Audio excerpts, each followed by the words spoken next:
with one another, and this man absolutely looked good in the group stage. Often when people go up against Special in this region, it is not that fun because it's very one-sided. It wasn't when he was trying. He took the 1-0 lead, and he absolutely made him work for it in game 2. Hailing from Brazil, representing the Cranky Ducklings, it is Erik.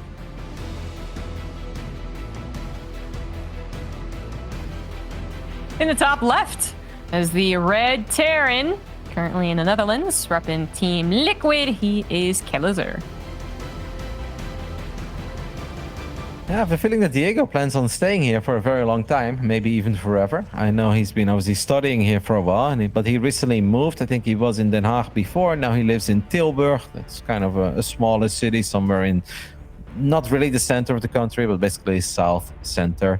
It is nice though, but yeah, he seems very happy here overall, and he's been learning some Dutch, so I have the feeling that Kelazhur will be sticking around for a long time. It's been quite a journey that man has been on. He's been living in Sao Paulo, living in Florida, living in Korea, now ends up in the Netherlands, but true citizen of the world. He was in California for a little bit. Yeah, he really is. Such a sweet, nice guy too. I'm sure every country is just happy to have Kelazhur, but apparently the Netherlands is going to keep him forever. We do have actually kind of something interesting to talk about, which usually doesn't happen in TVZ unless you saw an SCV run out. Now I actually was Erik going for a 15 hatch, 14 pool. So, delaying the Overlord, getting all the structures out pretty quickly. So even if it's a hatch first, the spawn pool still comes out kind of fast. And I was probably hoping that Kelazhur wouldn't SCV scout at all, but rather just Lings would show up and maybe get a little bit of kerfuffle with the Reaper having to come back home, something like that. But the SCV is going to scout maybe a little bit of oddity on the timing of like the creep spread, but not nothing striking, that's for sure. No, oh my god, there's no hatchery, I'm about to die type of situation. Yeah, I know. This is one of these things where maybe you realize something is wrong, but it really depends on how sharp you are on that given day. There is a roach warrant going down already, 2 minutes and 10 seconds. So Zombie Grub, you did a great job at keeping an eye on all these things going down early. And the reason why they went down early is because Erik wanted to get his hands on the roach warrant ASAP. Now, a lot of these guys in the past have just made some safety roaches, and something way more safety roaches than I thought could ever be safety roaches. But then they still just drone up like mad lads behind it. But if they play it like that, you can get like a 3:20 roach warrant or a 3 minute 30 seconds roach warrant. You don't get it this early. So this needs to be for aggression. And it's kind of like we are continuing where Special versus Cham got interrupted. Yeah, right. So a little bit earlier, but definitely the same idea. I do believe that Kelazhur knew something was off, so he keeps his Reaper at home. He keeps the SCV kind of tracking, just really waiting for a couple of Lings to show up, I think. And when the Lings don't show up, you might start doubting your own read of the situation. You'd be like, well, was there something off? Like, am I crazy? And then maybe you make the fatal mistake of I don't know, just not doing anything, which seems really odd. Kelazhur is definitely the Terran player to do something with that Reaper. So very important that he actually got in there, saw that it was in fact roaches. Didn't really seem like it would ever pan out any other way, but there was always that what if. And then just has to change up his build a little bit. What's cool or interesting about this is the immediate follow-up into Lair. Erik going kind of crazy Zerg. Yep. It's weird. That Overlord positioning was really important because the Overlord saw the 2 Hellions heading towards his side of the map, and I took a look at Erik's camera. He did pay attention to it. So it's just 3 roaches and then a very, very, very quick lair. Now, it's nice to know about the Hellions, but do we have any firepower to deal with the Hellions? He's going to use the drones. The drones are going to line up. This could really hurt Zombie Grub. It's already hurting.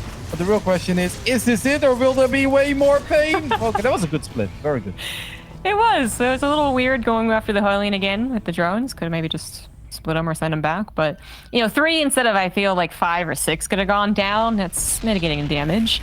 What didn't happen, though, was Kelazhur didn't get into the main or technically get like a second or third scout, whatever it was, on that potential third.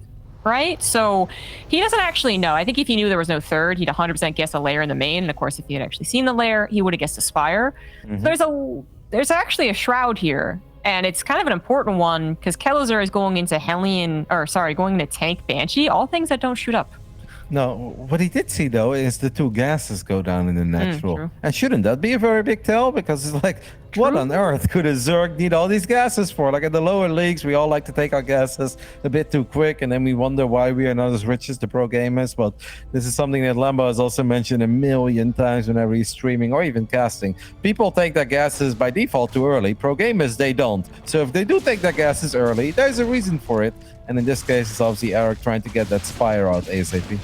Yeah, it's a very good point, but it might be something that Kelazhur doesn't pick up on. Maybe he thinks that this is a truly weird opener, and that maybe that the second gas is in the natural, and the gas that was building was maybe a mistake. You know, he tried to save a drone or something like that. Because right now we see on Kelazhur's production tab is not a response to mutas. You know, you would at the very least get the engineering bay for some missile turrets, because waiting for enough Marines is really sketch when it's this fast of mutas. So now you kind of have to wait for the, you have to hope the Banshees buy a lot of time, right? You split them up, you send them across, and then the mutas chase after them. That might give enough time to build those missile turrets. It might work out perfectly, just a little scary. Yep, I mean, we are going to build a couple of drones behind this, and Kelazhur is now going to see it for the first time. There was an overseer that was chilling outside of the natural of Erik, but it was a bit out of position. These Banshees, though, will run out of energy. The first one goes down. Erik is going to try to chase down the second one, and he should be able to still see that. So even though the Banshees go down, this gives Kelazhur a lot of time to build those missile turrets at home. Yeah, exactly. It actually ended up working out perfectly. The engineering bays worked out really well. They finished as the mutas were spotted, kind of officially, right? And Kelazhur just needed a little bit of a bridge, because his Marine count was going to grow fast enough. It just was, don't let 5-6 SCVs then go into 6 more SCVs and kind of snowball. Maybe he could have lost him too, right? The mutas have gone immediately across the map. So now that he's bridged that gap, he is totally fine. He's in a much, I would say, much better position. You look at the drone count, it's not very good for a Zerg player. This is Curious Minds, and I think this is one of these maps where, as the Terran, if you are the superior player, you cannot go wrong by playing Marine Tank. Like, you can do a million different things if you want to, but if you just play Marine Tank, this is a really, really good map for it. And Erik is playing a very complicated style of Zerg. He always reminds me a little bit of the European Zerg Railgun from Railgun, who also streams from Switzerland. I feel like these two, they definitely share a very similar Zerg brain. Interesting. I guess I think of, actually, when I see this type of weirdness with the mutas mixed in, I guess I kind of think of Jim Rising. He always likes to just throw in mutas and then use them and really, like, sometimes 30 of them, sometimes 2 of them, you know, who knows? In this case, it is not a huge commitment on mutas, and in fact, a very quick transition, not just into roaches, which could be expected. This is very, like, almost ladder Zerg, roach attack into muta into roach attack, but also fungal, so this attack doesn't make much sense. No, this is very weird, man. This is actually so weird. Sure, you're going to be able to take out a couple of the Marines. But there's so many Marines popping at any given moment. It's still not good. He's not even going to get the tank. Extra Marines are going to show up. Erik just kind of running into a little meat grinder there. That's okay if you have 6 bases and 82 drones, but if we're working on 55 drones, that is very questionable. That was. Kind of just as soon as he saw what was available the first round. I know he kind of took the first round of Marines out, but that just wasn't going to lead to very much, right? So I would have expected him to pull back immediately. Maybe he thought, oh, is that really it? You know, combat shields was done, right? Like, but it was definitely questionable. And the mutas are now in a really, truly non-threatening number. They're not going to even break any missile turrets. Another questionable roach attack. Zombie grub. I'm going to close my eyes. Tell me when it's over, because I do not believe in any universe that any of that is going to work out for Erik. What he is doing, though, is being on the money with upgrades. Like, I'm actually surprised with the way that this game has played out. The early 3 roaches, the early roach warren, then the very quick spire that we're still working on 2-2. For the roaches and Rev just 9 minutes in. That's great, but that's about the only thing in this game that's really great for Erik. Yeah, right, upgrades. That doesn't matter very much. The power of bio medevac and tanks, because there's still, you know, decent tank production. It's got 2, sure, but that's not enough. It's too great. It's too great. You know, you got to get the numbers, you got to get the corrosive biles, and hopefully later on you get fungals or moving to hive or something like that. Erik does have fungals on the way, so you're like, well, he's doing the thing. He just doesn't have enough of the thing. So that's why he should die. But Kelazhur, with such a wacky Zerg, it's really odd for the even professional Terrans to truly tell when they have an advantage. And that's usually what gets Kelazhur against these Zerg players in his region, is that he kind of pushes when he shouldn't and doesn't push when he should. Yeah, Erik is going to have a hard time spending his money too after that hatchery got cancelled. He does fire up a hive, and that is all very ambitious, but his army at this point is smaller and it's weaker. Now, if Kelazhur makes life too hard on himself, where he keeps trying to fight with 8 Marines at a time, maybe Erik is able to hang in there a little bit longer, but normally there is like a bit of light at the end of the tunnel.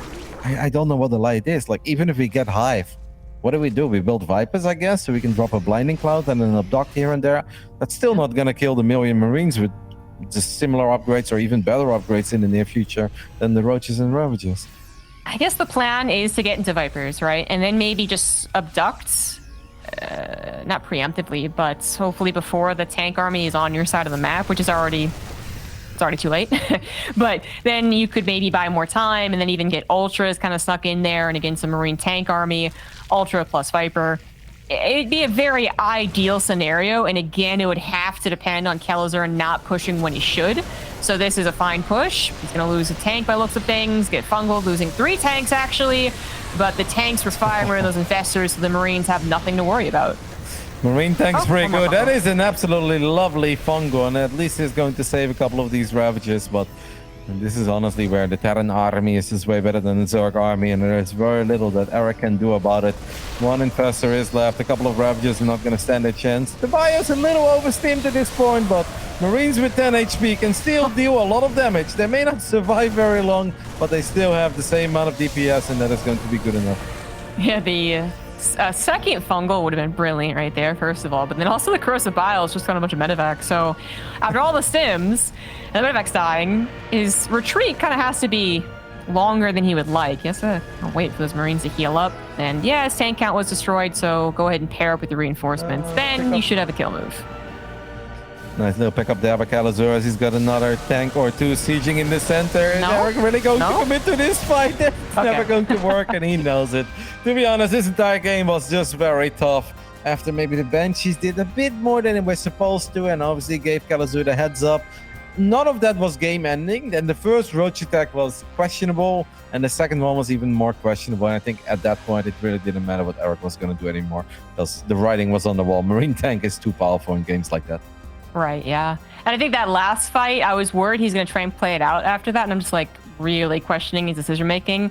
That was very much whatever, I'm losing anyways, like tap out. So that third one was normal, but the initial 2 attacks in the third, perhaps just a little use. I would not be surprised if he was used to kind of a worse player, actually. Someone who was a little more hesitant, who was maybe turtling a little bit more, just had worse macro, and then had 6 less Marines, 1 less tank. And then that kind of weird attack might actually snowball. But yeah, it was just a straight up weird attack.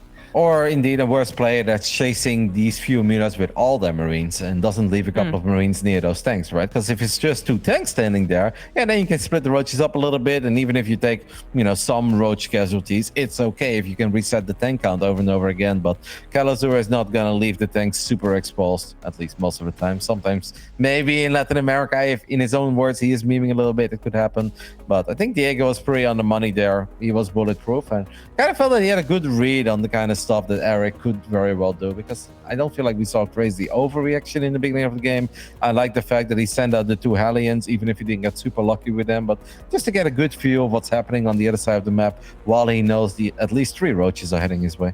Yeah, that was really well played. The only concern was if he figured out his mutas, but I think he had an inkling and then did just have confidence in his own production, in his build order. Because I would say that even without the gases, I mentioned it in the cast, it's a very ladder Zerg thing to do. To go for an early Roach attack into mutas, into back into Roaches. That's not necessarily something that works against pros, usually just because their build orders are tighter, so they have those extra 6 Marines, they have the engineer base at the appropriate time, whatever. But does kind of get funnily commonplace, and you're like, okay, I know what's going on here. So Kelazhur looked very confident in game number 1. Let's see if Erik has some other shenanigans up his sleeve. Top left of Berlingrad, it is Kelazhur. And then, of course, means that in the bottom right side, we're looking at the main base of our Brazilian Zergi. He's down 0-1, representing the Cranky Ducklings. Can this be his season? It is Erik. Oh, this is feisty too, Zombie Grub. Yes, it is. Yes, it is. All right, so quick, well, actually, it may just be quick Roaches. There is a quick Ling speed build that kind of catches some Terrans off guard, but I feel like I haven't seen that since TLO was still playing in the EPTNA. He did play the qualifiers, and he actually made it into the close qualifier, but then he didn't participate in the close qualifier. I think he legitimately felt bad about taking a spot away, because he tweeted that he was sad that he beat one of his friends or coworkers or something like that for the qualification spot, and then I think he just was like, yeah, I'm not really playing. So, or he just figured he didn't have enough time, being a full-time, super official Shopify businessman. Mm-hmm. I mean, like making it through the qualifiers is one thing. You can be like, that's kind of cool, but that obviously means that you have to play 7 best of 3s as well at very different days, different times, and that could be kind of hard for him to manage with a family and a full-time job, of course. Yeah, absolutely. Kelazhur once again going to SCV Scout. I think it's very possible that Kelazhur doesn't in the first game of this series, kind of just, I don't know, maybe forgets that Erik can be a little cheesy sometimes, but then you never would not SCV Scout again. And, well, he did it in both games. I think that makes a lot of sense. Now he just needs to figure out what exactly this is. The Roach follow-up? Is it a Speedling follow-up? And those do require 2 different responses, don't they? So it's very important to figure it out. But if it is just Ling Speed, which Kelazhur's going to get, Kelazhur's going to get into the main base and see that. Yeah, and you just go for your similar build. Okay, JK gets pushed out. Did not want to commit there. I actually think it would be okay to lose an SCV if you can just get a little bit deeper. Now, some of the problems could be that you can kind of deep and then you don't see everything, and what you see can actually be the wrong thing, right? Where it's like, oh, spawning pool is wiggling, it's a link speed, but then sometimes they fake it and there wasn't actually a link speed. So maybe Kelazhur didn't want to give himself the wrong information, or he just really wanted to save one SCV. Yeah, right. Yeah, maybe. Really important SCV to him. I agree. I feel like it's worth using the SCV to scout, but then I guess you could argue that the Reaper scout follow-up, if it scouts a Roach here, would still be enough to respond, which I think it would. In this case, it sees speed finishing up, but it doesn't even see a swell of lings. The Reaper even wins that fight. The Marines won the fight back at home, and this is not a great opening, but I am surprised that Kelazhur is still sticking with the Cyclone. Quad kill on the Reaper. Almost close. Lynx did have speed, but microing on both sides. He ended up losing 2 SCVs in the end, so one of the SCVs that was low on HP did go down. Erik is once more taking all the gases. If he's ever alive, you should definitely take a look at the Swiss Zerg Rogan zombie grub, because you're going to look at these builds and you're going to be like, wow, this is indeed spot on, just like how Erik plays. I think those 2 are made for each other. I wonder what happens in the CBCs. That must be really weird. But for now, it is not quite working out, though, for Erik. Because these playstyles, it's not bad to be creative. It's not bad to have your own take at StarCraft 2. But what is very important is that you catch a break and that the game goes exactly the way that you have it planned and that you have momentum on your side. You don't need to be super far ahead to make something different work, but you do need to be the one with momentum. And I feel like at this point, Erik doesn't really have that momentum. I agree. He does not. It once again, for all intents and purposes, has been scouted. And again, if you're kind of doubting your scouts, okay, it doesn't just. If you doubt your scout, you can just kind of be like, well, what is most likely? And Aspire is really, really likely, especially with the commitment to that Ling speed. I guess Erik's going to try and play this one out into Mutas and then into Ling Baneling, which is a little more of a volatile mixture just because it has that burst. It can sometimes catch Kelazhur not microing correctly, sure, but it's still not a great game for Erik. Scouted, figured out, Kelazhur's going to provide some pressure before the Mutas, and he just got supply blocked, so the mechanics are starting to fail a little bit. Are 8 Marines terrifying here? I mean, definitely when it comes to protecting this hatchery, but I think even just 8 Marines alone, like, there's not enough links right now to deal with 8 Marines. Only 2 queens? There should be a 3rd queen, man. Yeah. Actually, yeah. You know what? Kelazhur can take those lings on. And then could probably take on these queens as no transfuses are available. 1 Marine finally gets targeted down, but that's not usually something to be excited about. Could actually fly towards the queen and unload the Marines and get a few more shots off. Instead, it's just going to micro back into the corner. The Lings are making their way to the other side of the map. Erik, I kind of feel like you need the Lings here, my friend. Because now you're going to end up losing an Overlord, and that 1 queen is still a sitting duck gets picked off. It's a bit of a disaster, zombie grub. There's no other way to put it. It is. It absolutely is. Once again, supply blocked. Yes, both times Overlords died, but then Erik just wasn't quick enough to predict it and replace it. So another heavy supply block. This time he's really good. 4 Overlords are on the way, so he can start up his Mutas. 8 of them start. Does he invest in a +1 missile? I feel like that's for later. Right now, a lot of the just get the numbers out there and then also get a decent number of Banelings to protect yourself from whatever push Kelazhur has. Usually more the priority. I'm actually kind of sad that Diego went back with the medevac because he had a Liberator set up to fly into the natural. And if he unloads those 6 or so Marines one more time in the main base and the Liberator sets up in the natural, or you unload the Marines in range of the Liberator Erik would have such a nightmare dealing with that until the mutas are out. The mutas are actually out right now, and they will be able to make short work of this Liberator. I would have loved to see the amount of chaos that Kelazhur could have dealt if he would have just put those two very early game units together, because Erik really had very little to work with. Probably a little suspicious of the muta timing. Doesn't want to lose the medevac. Liberators, well, it's a gimme. You made it, and then it's not going to stay at home. It's not really going to help at home, so you just use it anyways. But a medevac, 6 Marines, that can certainly help, especially when it comes to spreading around, as the muta count is kind of feisty. You have to be careful about splitting up your units too much. You only have 6 Marines, for instance, and the mutas will take that on. But so far, so good. Erik then does add on that +1 missile, and it's, you know, I do like, if you're going to go to fast mutas, I do prefer this way of doing it. I don't know if I really appreciate the roach muta roach thing. I mean, if you're against me, it's going to win, but against Kelazhur, I don't think so. Whereas the Ling Bailing, again, it can kind of hope for a little bit of that momentum that you were talking about, maybe some decent creep spread that wasn't really available last game, and then Kelazhur having a split second, you know, like maybe ping issue. He's playing for Netherlands, and he doesn't pick up in time. Where roaches, there's always almost like a forgiving moment where you just pick up after you realize you're in I'm worried for these mutas because I don't think he necessarily knows about all those Marines, but he's going to see them right now. They might pick up a muta. Exactly, they're going to stim forward. Mutas are in trouble too as they fly over those Marines and the Cyclone. There are more Marines too in the center of the map. I mean, it's a feisty muta count, but it's a way feisty Marine count. And honestly, the only thing that Erik has to go for in this game is some magical bailing connections. If we don't get great bailing connections, then he even needs to hope. I feel like that Kelazhur moves out or takes a little more risk than he's supposed to, because that's like the only thing, man. Everything else just looks terrible. This is kind of nice. Gets a tank, almost gets 2 medevacs, but gets 0 instead. But there really is not a lot going for Erik in this game. Yeah, pretty sweet to get both medevacs. That would have been really bothersome, but I will say that this is the game that I think a pro could win. You know, I feel like Scarlet could throw out a couple of 2-base muta builds, not necessarily the start that Erik did with the fast link speed, but she has done 2 muta builds, 2-base rather. And, you know, with the creep spread and the control, it's worked out. So this is better. This makes me feel more confident in Erik's play, but it still might not be enough because the best Terrans in the world don't really get intimidated by this type of opener or this type of play style. They still push when they should. They can defend when they should, that type of thing. And it's extraordinarily difficult to deal with it when the mutas aren't necessarily great at tangoing with Marines. No, and don't forget that Erik is obviously in an upgrade disadvantage too. We currently have 16 Bailings to deal with 69 Marines. So even a couple of decent connections are going to be nowhere near enough. We're really going to have to hope from Erik's side that Kelazhur clumps up way more Marines than he ever should.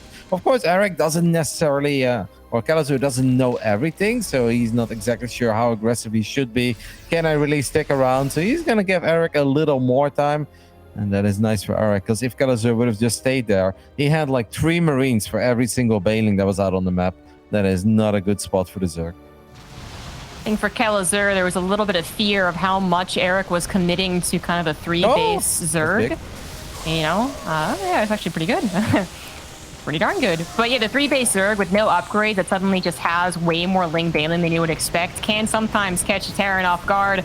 +2 weapons does finish, but here comes the aggression from Erik, hoping to find Kelazhur, not paying attention. The units are actually kind of already pre-split. He goes up the command center instead. That does get killed, so 400 minerals, but that was so many Banelings. That was all the Bailings. Right now, the army of Erik is 14 mutas as he's losing quite a few. 13 mutalists, and he had 1 Zergling. That was the entire army. So he used each and every single Bailing. I think he was trying to deal with those Marines that were on the bottom side of the map. Like, these Marines could single-handedly kind of steamroll what Erik has at home, as a few more mutas do get picked off.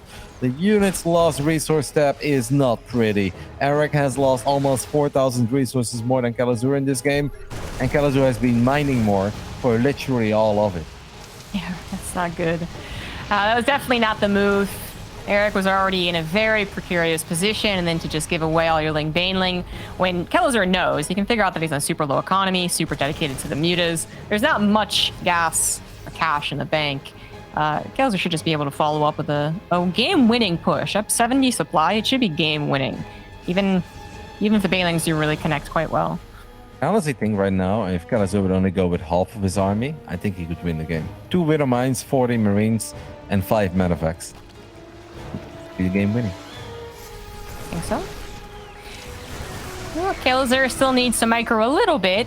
Do not just clump all your banelings or marines onto creep, but little bit of a pre-spread should do the trick, even if the rest of the micro isn't super amazing. And the Widowmines do pop off. Yeah, that's it. That is it. That was one of the last banelings. 13 more on the way. Actually, still might buy time. Kelazhur might not be able to push through a victory here. As he lost all the Widowmines, the Widowmine connections were not that great, and even did a little bit of friendly fire.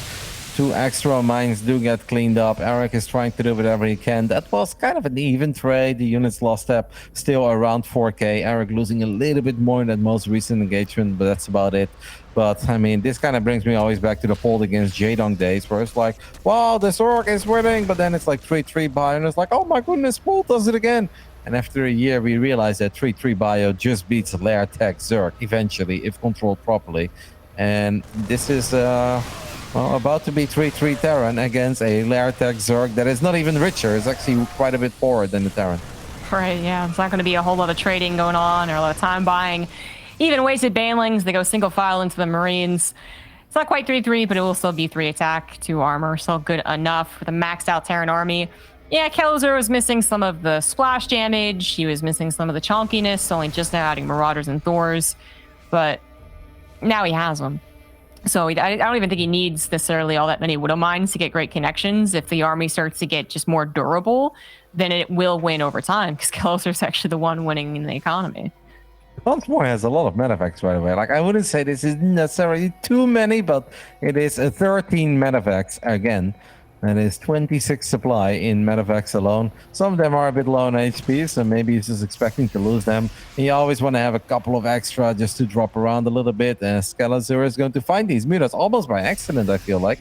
I don't think he was necessarily even expect to find them. He's still not quite found them. The Thor shot is good. The second Thor shot is also good. Now we kind of just leave the Thor behind. No! That is not how you magic box. Oh my god! Oh! Oh, that was the one thing that Erik had, and now it's gone. Oh my gosh. Yeah, for those of you who don't know, in Magic Boxing, you're supposed to target a place beyond the Thor and then hold position, and he just slipped. Like, he just didn't press the H button or whatever it was. So he knew what he was doing. He wanted to take on the Thor after the first shot. He was like, oh, it was a Thor like a Magic Box, and then he just whoops-a-daisied. But it was we kept on saying, you know, the game's over, the game's over. It was a foregone conclusion. Erik was just trying to give a lot of hurrahs towards the end. Like, the Thor shot was nice, but I also think like the 40 Marine stimming in range, getting some shots off. Oh, yeah. That was the most painful thing. I think the idea, though, is that, right, if he does it immediately, then maybe he takes on the Thor and leaves with losing, let's say, 7 mutas, which still is not good, but he doesn't lose the 20 or whatever he did right there. There was also a double drop happening, of course, in the main base. We saw those units just kind of shocking around, looking for a hatchery to pick off that wasn't even there. Then Kelazhur just picked them up, dropped them into the main. So Erik was a little bit busy microing Lings and Banes, trying to deal with that as well. But these are just not the games that Erik is going to win against Kelazhur. What Erik needs is a little bit of a head start. Doesn't even necessarily need to be behind, but needs to be able to throw Kelazhur off a little bit, and then he can do his own game. And then suddenly you're playing a game that's very offbeat, off tempo, but it's a game that Erik plays all the time, and it's a game that Kelazhur does not play too often, and that's where Erik is going to shine. But when nothing kind of works, and then Kelazhur is just able to execute his build, yeah, it's all kind of going to fall flat on its face. And I do think that Kelazhur, he's not going to make some of the silly mistakes that even some of the best players can be caught making a silly mistake. They smile, they move on. Like having his tanks exposed to the roaches, like following the mutas around and not paying attention to his third where a bunch of banelings are rolling in, right? Those are the type of things that could have reset the momentum, given Erik that kind of weird, crazy game that he was hoping for. And Kelazhur just never let him have it. He wasn't able to kill Erik as fast as he would wanted, but he definitely was ever in a scary position. So we're talking about potentially the last game in this best of 5, top right of 2,000 atmospheres. It's Kelazhur. And in the bottom left side of 2K Atmosphere, we're looking at the main base of our Brazilian Zerg. He's down 0-2. Not many things going his way so far, but we know that he's good. He showed it in the group stage against Special. Can he find some momentum to work with? This is Erik. Going for the same build he did in game 1. That's Vi. I don't know if I call it a good build, man. I guess I'm just a hater.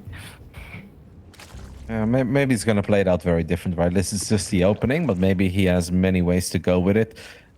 So let's see. I don't think just because the opening is the same, it's necessarily going to do the exact same thing where he's going to open up with 3 roaches, then drone up, quick spire, and then make random roach attacks. It could be something that looks similar, but still hits at a very different moment.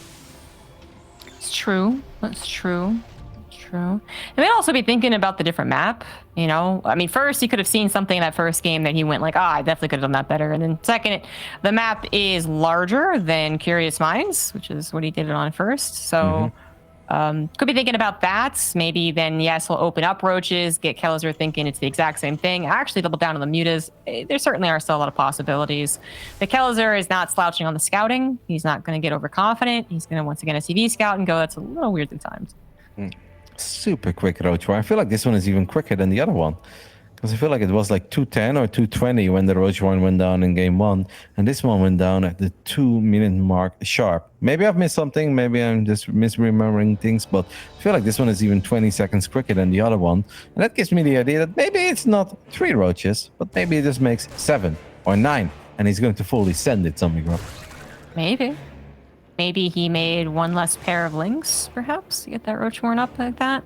So no lings to help defend at home, just the queens, which are, you know, totally fine to defend. And 1 ling will manage to survive to get a little bit of scouting done. You already saw it as a command center, so there's no worry there. But maybe see what the roaches could do. 4, 5? 3, 5, there we go. That's 2 more. And now we have no overload anymore, so I guess this is going to be it for a while. Oh, maybe he's going to morph them into ravages. Maybe this is like somewhat accidental. He makes an overload soon, but then by the time he's on the other side of the map, he can morph a couple of roaches into ravages. Right, yes. I was going to say, I do believe that's a mistake overlord. He should have made 1 faster. And he's kind of making up for lost time building too. But you're right. By the time he gets across the map, he'll be able to make some ravagers. So still going to be able to ride that pressure. Problem with this type of build, though, is that, you know, there's the other roach rush that hits faster, and the Terran player is forced to build a bunker and then barely get that cyclone out in time. That puts a lot of fear in the Terran as far as their capabilities of defending the natural. This one doesn't. This one's just like, well, the natural's got a bunker. It's still got a cyclone, and then does this build just do nothing? It kind of feels like it's going to do nothing. He's going to run by, so we're not going to see any ravages because he just wants to macro up, and now we're just going to try to one-shot a bunch of SCVs. I think it will get something done, but so far it is nothing. Can we please one-shot some stuff? We got 2 Marines. He's not going to get a single SCV. Okay, it is honestly a disaster. I think this qualifies as nothing zombie grub. I think you're right. I think, yeah, pretty close. But the SCV pool, I was like, oh, I might lose 2 SCVs. Why, though? But didn't even get that. Yeah, very confusing. Very confusing. It feels like these are builds, most of them. Definitely this one in the first game, is based off of not being scouted. Or being scouted and then not re-scouted, maybe. Something like that. But clearly, Kelazhur is SCV scouting, so... then you're kind of hoping that it does really throw them off. It's just so wackadoo that they're like, what the heck? And that's just not happening either. I would love to see Erik play a more standard 3-hatch into muta game. You know, I didn't mind some of his muta movement, his creep spread towards the kind of middle of that last game, but he just puts himself so far behind in the first 5 minutes. He's going to lose 2 queens as well against the Cyclone. At least there is a roach popping, but Kelazhur is having the time of his life. I do want to give kudos to Kelazhur for his Reaper movement, right? Diego just did everything right. Well, he was proper annoying. He kept a close eye on the amount of roaches that were heading his way. He kept on throwing those grenades that are very frustrating because you don't want to walk over them. You see your units being bounced back. So all the love and all the kudos to Kelazhur. He's definitely just playing the player. He knows who he's going up against. And maybe some of these builds of Erik, they've done tremendously well for him on the ladder, because maybe people don't know that he's Erik if he plays under a barcode, or they're just kind of playing against him like they would against any other player and indeed skip out on SCV scouting and that kind of stuff. But Kelazhur knows what he's dealing with, and he's honestly making this look way, way, way easier than it ever should be. These are the players of the Latin American region, and we know Erik is good. Erik showed some good games against Special, but this is a bit of a disaster best of 5 for Erik. Absolutely. And I kind of forgot. I was more so thinking about his map victories, or even that 1 series victory against Kelazhur, and said, yeah, it's totally possible to get a map. I gave him a 3-2, or a Kelazhur 3-2, right? Gave Erik 2 maps. Didn't necessarily expect that to happen. Maybe one map though, for sure. But this is like not even close to a map. Yep. And then you account for, yeah, he also played fine against Special. So there is a big change between, well, 2 days ago and today. I saw 9 overlords on the way at once. Oh I mean, yeah, but these are things happen. I do definitely feel for Erik a little bit. Like sometimes as a player, you're just not feeling it, and you want to do your best, and you have been pumping yourself up, and you have all these ideas in mind. And then when the first game is already going down south real quick, suddenly you start maybe second guessing yourself a little bit more, and there are still things stuck in your head, and maybe the pressure of being on the mainstream. It's when it rains, it pours, and at the moment it's a tropical thunderstorm or something, because absolutely nothing is going Erik's way. It's honestly kind of sad, because we know he's good, and this is not representative of the kind of player that he is. No, absolutely not. Go back to Wednesday, watch the VOD versus Special, realize that he has a lot more to prove. But today was not his day. Perhaps the fact that it was up against Kelazhur particularly just kind of threw him off. Maybe he thought he could do something against Kelazhur because he's done it in the past. Whereas for Special, there was maybe more of that loosey-goosey, like, oh, I don't do so well usually against this guy. And then the, as you said, the stress, the nerves came in here. But it has not been a good series so far. It's not getting too much better as he loses queens and still hasn't saturate on his third. I mean, I guess never saturate on his third because he's building more roaches. And Kelazhur, only thing he could do to lose is pick up his Marines and then unload them on top of the roaches. Let his tanks die first. And he doesn't do that, so... Pick them up and let the medevac die with 8 Marines inside of it to corrosive ball. Yeah, or that. But neither one of those things happened. Kelazhur takes the 3-0 very convincingly.